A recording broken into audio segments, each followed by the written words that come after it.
Tiniyak ng Commission on Elections o COMELEC Pangasinan, katuwang ang iba't ibang law enforcement agencies sa Region 1 ang patuloy na pagtataguyod sa panatang makapagdaos ng isang malinis, maayos at payapang eleksyon sa darating na buwan ng Mayo. Alinsunod dito isinagawa sa pangunguna ng Pangasinan Police Provincial Office at COMELEC, katuwang ang Bureau of Fire Protection, Philippine Coast Guard, Armed Forces of the Philippines, Department of Interior and Local Government, Department of Education at Parish Pastoral Council for Responsible Voting o PPCRV, ang Mass for Peace, Unity Walk, Interfaith Prayer Rally, Solidarity Pact Signing, Peace Covenant Signing and Candidates Forum sa Pangasinan PPO, Lingayen, Pangasinan kahapon.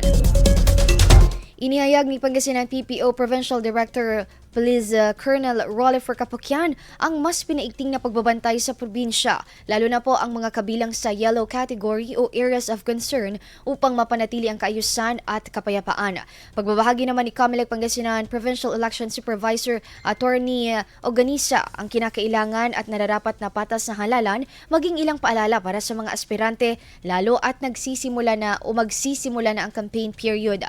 Hinimok naman ni PPCRV Regional Coordinator for Luzon Trustee National Board Janice Hebron ang pagkakaisa ng otoridad at mga botante upang makamit ang mapayapang eleksyon.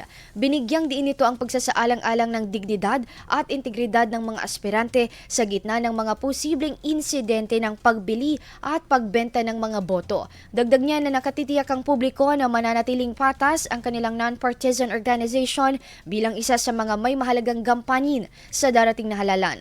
Dumalo rin sa naturang aktibidad ang ilang mga aspirante mula sa lalawigan na nakiisa sa panawagan na maging malinis at maging mapayapa ang halalan 2025. IFM News. IFM News. IFM News.